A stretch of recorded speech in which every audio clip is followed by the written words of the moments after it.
I'm Tinny from Mini Bowl Design, and today I'm out in the bicycle shop. Today's Saturday, so I decided to take the day off and work on my trike today. So let me show you what I did.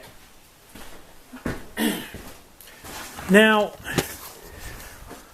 because I'm using a crowned front fork off of a Huffy bike for the rear of this bike, this trike, the distance wasn't exactly right here. The tire was very close to this.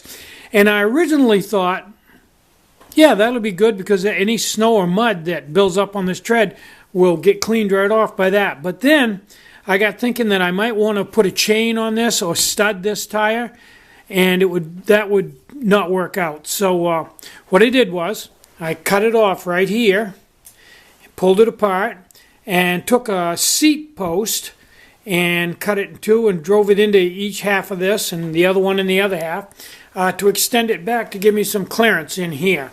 And that worked pretty well. The next thing I did was the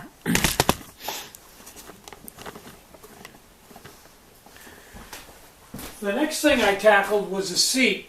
Now, building seats is, if you're young, it's probably no big deal, but for the old man, shoulders and stuff ain't what they used to be. There's a lot of really hard pulling back and forth to run this half-inch conduit over a bender in the vise a little bit to a time. You keep bending and putting it on the pattern and then back and bend. It takes quite a long time. I think probably to bend all the parts to this seat probably took me close to an hour to do. But you only have to do it once, and it makes a really nice seat. So I bent all of this, and one side has to be like the other side, so when you get done you have to go back and make sure they're both the same. And then this part of the design is pretty much just something I came up with because it's extremely simple, and it's quick, and it's light. So as long as you don't want to adjust the seat, as long as you've got the seat where you want it, this is a pretty good design because it's very simple, it's very light, and it's very quick. And then I just put it into place and just weld it right in place. I've got it tack weld now, but if I decide that's exactly where I want the seat and that's the correct angle, I will finish welding it.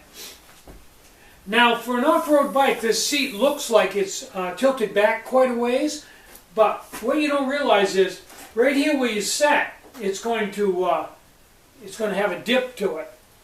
So it's going to be about 2 inches lower here than up here where your shoulders touch, and it doesn't compress it at all. So what actually looks like this is actually more like this. So it's not that steep an angle when you actually get the seat in there and set in it, and the seat forms to the shape of your body. So that's where I am on this. Take it off and let you look the seat over a little bit better. Here is here's the pattern. I got this from, I believe I got this from Recycled Recumbent and printed it out. And then, just as you can see, just taped it all together. And this is the pattern I use for all my seats. And you can see that you have where your bottom sets, and then you've got a nice lumbar support, and then goes up where your shoulders, and then your head is up here. And just make sure you get this far enough back that so the stretch of the seat, your back won't hit on it. And this is way further back than it needs to be. You could do it probably right here and it would be fine. So, that's basically that. I'm still waiting for my spokes. And I think they're going to be here in about another week. Yeah. So, I think in the meantime,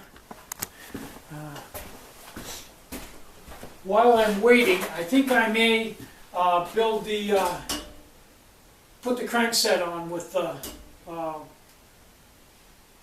bottom bracket on here, and I'll do a video showing how to do that. Somebody emailed me that didn't ask me how I did it, and I've showed it in other videos, but I'll show it again in this video when I do this one. It's fairly straightforward as long as you have some way to cut the radius to make the cradle.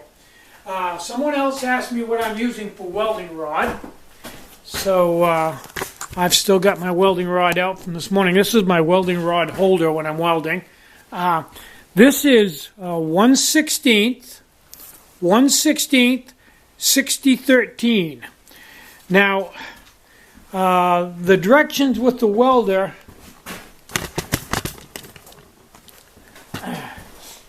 ideally call for 3/32 instead of 1/16, a 30-second bigger than what I'm using.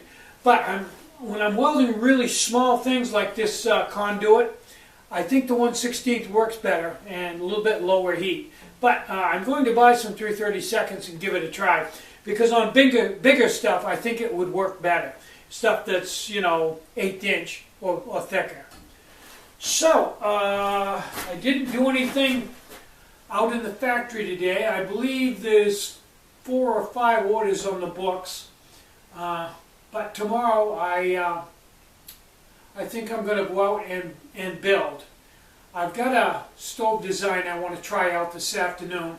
I'll probably do that next. So, I'm Tinny from Mini Bull Design. Get out and hike, take a friend, enjoy the great outdoors, and more important than anything, try to have some fun today and try to have a really great day. Bye-bye.